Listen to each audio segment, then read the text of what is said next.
يا أيها الذين آمنوا أطيعوا الله وأطيعوا الرسول وأولي الأمر منكم. بسم الله الرحمن الرحيم. الحمد لله رب العالمين والصلاة والسلام على أشرف الأنبياء وسيد المرسلين نبينا محمد وعلى آله وصحبه أجمعين.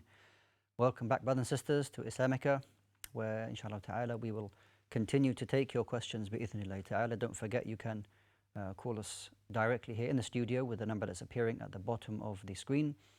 You can also put your questions to us via the WhatsApp number as well, inshallah ta'ala. It's also appearing at the bottom of your screen. Alhamdulillah, the lines were quite busy before the break where we took 3 or 4 calls, mashallah.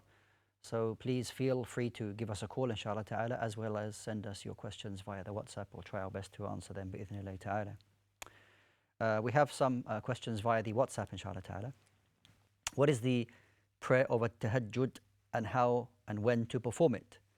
Also, what are the benefits of this prayer?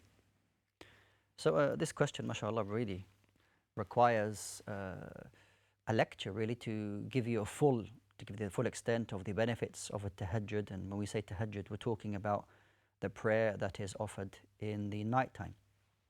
The Muslim prays their 5 obligatory prayers, and then there is also a big emphasis and encouragement to offer voluntary prayers in the night time. And there are various verses in the Quran referring to the offering of the night prayer. What I would say is that when it is performed. So technically speaking, the night in Islam starts from after Salatul Maghrib. So when the sun sets, this is the night time. And this extends all the way until Salatul Fajr. And the night prayer technically can be offered any time between those 2 prayers, between Maghrib and Salatul Fajr. Okay, technically speaking. So this is the first point. The second point is that how it is prayed, which is the question here. So the Prophet ﷺ said, Salatul Layli Mathna Mathna, that the night prayer is to be offered in 2 units of prayer at each time. Okay, so you pray 2 rak'ah, 2 units of prayer, then you finish, you make taslim, and then you offer another 2. Now this hadith is a very important hadith for us, in that it does not specify how much or how little or how as much you can pray. So therefore, it is up to you really how much you want to pray in the night time. If you just want to simply offer 2 rak'ah and then you pray your witr after. I know the question wasn't asking about witr, but it's important to mention because the same hadith in which I just mentioned that the night prayer is prayed in 2 units at a time, it is completed by best practice with you praying witr, even if it is 1 rak'ah. So you can do this at any time of the night, inshallah ta'ala. There are, of course, various other hadith which can stipulate the best times for you to offer the night prayer. Some are of the view that it is the last third of the night. How do you work out the last third of the night? Well, you work out how many hours between Maghrib and Fajr, and however many hours that is, you divide that by 3, and then you find out the last third of the night.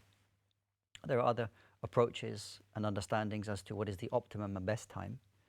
There are other views, like for example that the Prophet ﷺ explained to us the ibadah, or how Dawood alayhi salam, how he used to worship Allah subhanahu wa ta'ala. And we know that the Sawm or the fasting of Dawood alayhi salam was to fast one day and to break the fast the next day.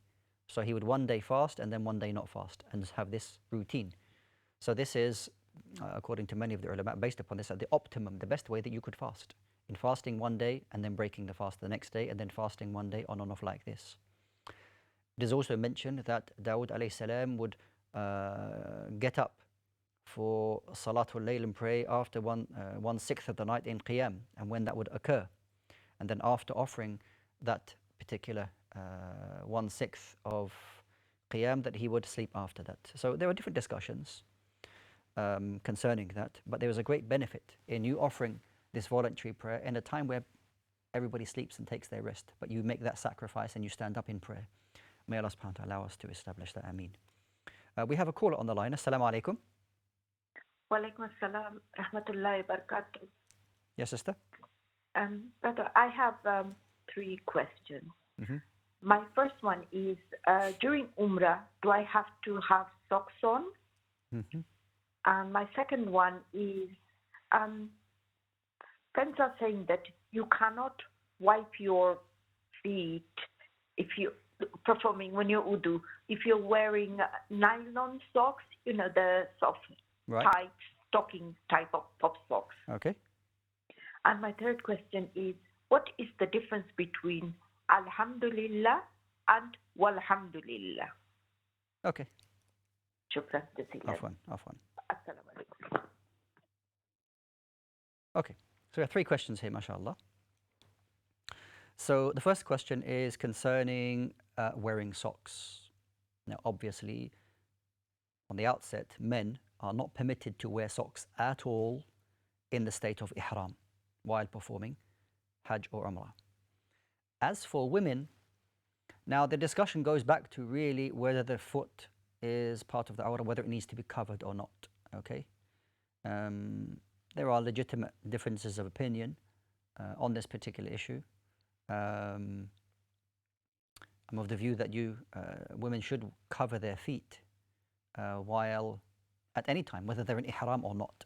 Okay, it makes no difference. So you should wear your socks or wear some socks that cover your feet when you're in ihram or whether you're out of ihram. It makes no difference, inshallah ta'ala. Okay.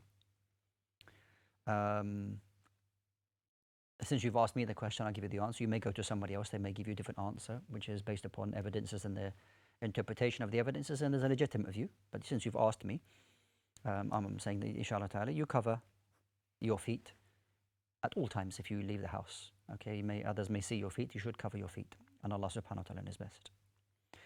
The second question is about wiping over the sock now.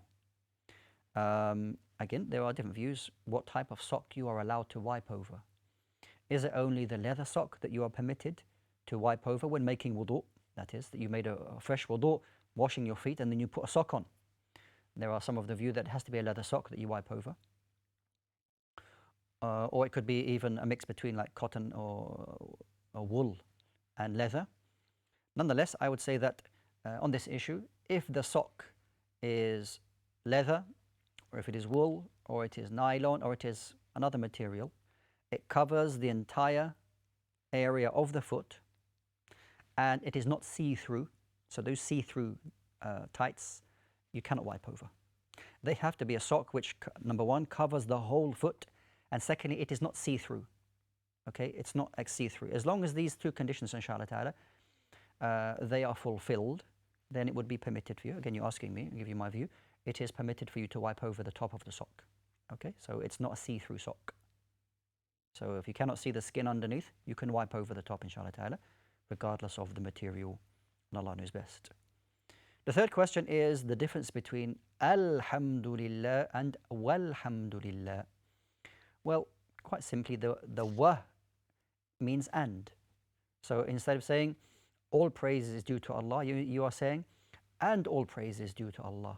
Okay, so this is really all you are adding to that statement of Alhamdulillah is the wa. Walhamdulillah is that, and you are saying and Alhamdulillah. Okay, so essentially there is no real difference in the meaning, and Allah Azza wa Jalla knows best. This brings us to the end of this particular show, brothers and sisters. Please be sure to join us again, inshallah ta'ala, when we're on. Barakallahu feekum. Assalamu alaikum wa rahmatullahi wa barakatuh. يا أيها الذين آمنوا أطيعوا الله وأطيعوا الرسول وأولي الأمر منكم فإن تنازعتم في شيء فردوه إلى الله والرسول إن كنتم تؤمنون بالله واليوم الآخر